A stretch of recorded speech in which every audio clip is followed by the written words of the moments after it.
Terima kasih pemirsa, Anda kembali menyaksikan Newsline dan saat ini kami akan kembali mengajak Anda untuk membahas salah satu trending topik yang banyak dibicarakan oleh netizen, yaitu terkait bea cukai. Iya, nah kita juga akan sampai 8.000. Ada apa sih dengan bea cukai? Kita akan melihat langsung bagaimana komentar netizen nih menanggapi pencarian bea cukai ini. Di Instagram sudah yang berkomentar nih mengatakan bahwa kenapa kepala bea cukainya nggak dikasih teguran? Kenapa kira-kira? Ada apa nih ya? Kemudian ada komentar lainnya dari Haci Yenda. Urusan gini harus sampai level menteri turun tangan. Kenapa nggak revisi aturannya aja diperjelas? Kemudian juga ada yang komentar, apa-apa harus viral, KPK tunjukkan fungsimu. Nyambung ke KPK sebenarnya. Nanti kita lihat ya. Dan selanjutnya dari Yusuf Hanggara. Viral, rapat, repeat. Tapi belum ada penyelesaian ya. Iya. Kemudian juga ada yang mengatakan pemerintahan berbasis viral. Memang kalau akhir-akhir ini kita lihat viral dulu baru ditanganin ya. Bahkan biasanya menterinya langsung turun tangan. Kayaknya ya. Ini kalau kita melihat bahwa hari ini Dirjen Bea Cukai Kementerian Keuangan Askolani bersama dengan staf khusus Menkyu Justinus Prastowo meninjau salah satu gudang milik perusahaan jasa titipan atau PJT. Nah, peninjauan dilakukan di tengah muncul kasus viral tentang barang kiriman masyarakat yang bermasalah dan juga menyeret jasa penitipan barang tersebut, Jessica. Ya, Gemma dan pemirsa, jadi Dirjen Bea dan Cukai pun menunjukkan bagaimana sih sebetulnya alur pengiriman barang termasuk proses kepabeanan. Nah, ini ya terkait dengan visual kunjungan dari Kementerian Keuangan dan melihat bagaimana barang-barang, dan ini konferensi persnya ya untuk hari ini. Dan pemirsa, Askolani juga menekankan kalau mereka membuka dan menutup barang kiriman ini akan dilakukan oleh perusahaan jasa titipan. Dan dalam proses membuka barang tersebut juga dipastikan setiap barang diperlakukan dengan baik sesuai dengan aturan. Dan jika dilakukan oleh Bea Cukai, ini tidak sanggup untuk melakukannya karena merupakan satu paket dalam proses pengiriman barang. Jadi memang tidak semua tuh ditangani secara langsung oleh Bea Cukai, tapi di tempat penitipan itu ya ditanganinnya ya. Nah, tapi kemudian Dirjen Bea Cukai akhirnya nih membebaskan bea masuk untuk pihak sekolah luar biasa pembina tingkat nasional. Ini sempat viral di media sosial kemarin, Jessica ya, bahwa ada sekolah luar biasa yang mendapatkan prototipe hibah dari Korea kalau nggak salah ya. Ini adalah keyboard untuk komputer dan untuk diperuntukkan bagi teman-teman yang tunanetra. Tapi barang tersebut nyangkut di bea cukai karena harus bayar pajak ratusan juta rupiah ternyata. Dan ramai di media sosial, kemudian juga akhirnya Menkyu turun tangan ya untuk membereskan urusan ini. Nah, ini kita lihat ya komentar dari Rizal Z dalam X-nya. SLB saya juga dapat bantuan alat belanja tunanetra dari perusahaan di Korea tahun 2022. Nggak sampai ke sekolah, ada di gudang Bea Cukai Suta, disuruh nembus ratusan juta sama biaya denda gudang per hari. Padahal bantuan nggak sampai segitu harganya.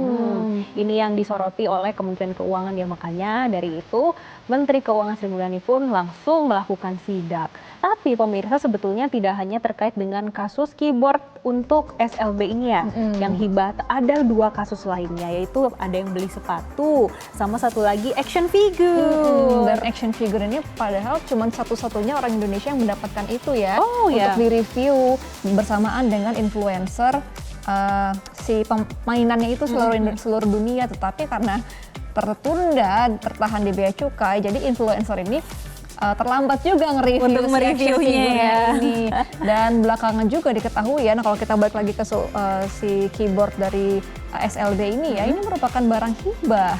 Sehingga ini Bea Cukai membantu dengan mekanisme fasilitas pembebasan fiskal atas nama Dinas Pendidikan terkait. Nah, kemarin juga sempat ada beberapa dari pihak Bea Cukai mengatakan bahwa katanya memang pihak dari sekolahnya ini tidak nge-reach out lagi, jadi hilang begitu saja. Nah, cuman ada juga netizen yang mengatakan, loh kenapa nggak Bea Cukainya yang nge-reach out ke pihak sekolahnya, kan sudah ada alamat sekolahnya ya, kenapa nggak ditanya aja gitu. Dan ternyata gimana terkait dengan tadi waktu kenapa sih ada pertanyaan sekolah tidak me-reach out ke Bea Cukai dan Bea Cukai tidak me-reach out ke sekolah. Ternyata ada pengakuan dari sekolahnya ini kalau mereka ini memang juga kurang paham dengan proses-proses yang harusnya dilalui. Berarti kan artinya perlu ada sosialisasi lagi dari pemerintah terkait dengan bagaimana sih proses bea dan cukai, dan bagaimana ketika ada barang yang ternyata masuk ke dalam negeri dan ini ternyata berupa hibah begitu kan. Bukan beli ya.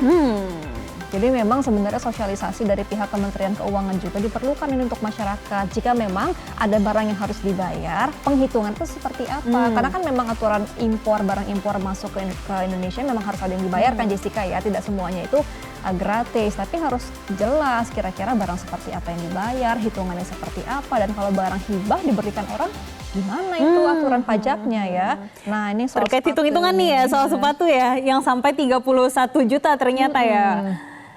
Ya, jadi pemirsa, untuk pajak bea masuk ini untuk kasus yang viral terkait dengan sepatu ini mencapai 31 juta rupiah, dan ini waktu banyak banget yang membahas ini di TikTok, langsung boom banget loh viewersnya. Karena ternyata si orang ini yang beli sepatunya cuma 10 juta katanya harga sepatunya ya, dan dikenakan pajak 31 juta. Nah, bagaimana penghitungan itu ya kira-kira?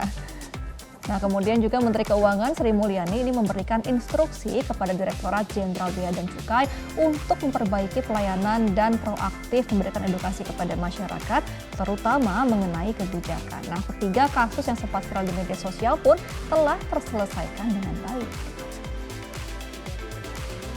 Ternyata ditemukan bahwa persoalannya adalah pada nilai sepatu tersebut yang diberitahukan oleh perusahaan jasa titipan DHL, di mana nilai yang dilaporkan oleh jasa DHL lebih rendah dari harga sebenarnya. Bea Cukai melakukan koreksi untuk penghitungan bea masuknya, dan ini mengakibatkan pembayaran denda.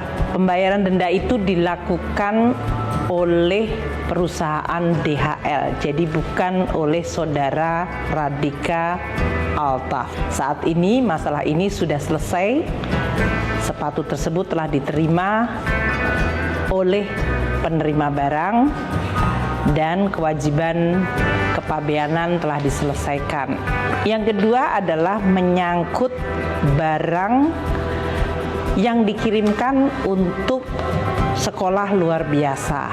Barang tersebut adalah keyboard 20 buah, dan barang kiriman tersebut oleh perusahaan jasa titipan, dalam hal ini DHL, yang tertanggal 18 Desember 2022. Jadi sudah cukup lama barang ini. Karena nilai barang di atas 1.500, maka DHL mengajukan untuk pemberitahuan import barang khusus pada tanggal 28 Desember tahun 2022 dan menggantikan tujuannya dari sekolah luar biasa SLB sebagai badan kepada perorangan, dalam hal ini kepala sekolahnya.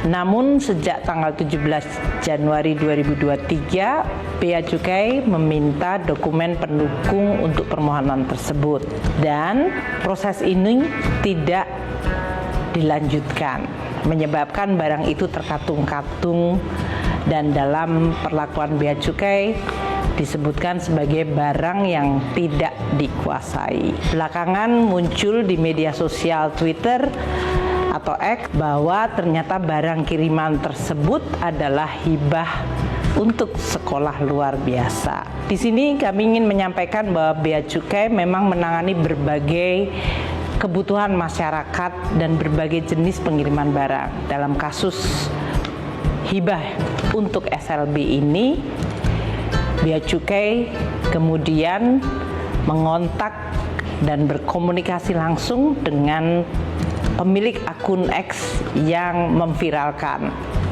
yaitu akun @ijalzaid. Dan saat ini ada komunikasi dan respon yang baik. Saya telah meminta kepada Bea Cukai untuk segera menyelesaikan masalah ini, termasuk kebutuhan di dalam kelengkapan dokumentasi dan juga perlakuan bea masuk yang bisa dikecualikan untuk barang hibah, apalagi untuk keperluan sekolah luar biasa. Bea Cukai Soekarno-Hatta akan menyelesaikan pada hari Senin nanti dengan pihak sekolah luar biasa dan diharapkan ini akan selesai. Kasus yang ketiga juga sangat viral adalah mengenai kiriman barang action figures, yaitu barang robotik. Ini mirip dengan kasus pengiriman sepatu, di mana penerima mendapatkan barang sebagai hadiah, namun nilai barang tersebut disebutkan jauh lebih kecil dari harga sebenarnya. Bea Cukai dalam hal ini melakukan koreksi sehingga kemudian muncul kewajiban bea masuknya. Jelajahi cara baru mendapatkan informasi. Download Metro TV Extend sekarang.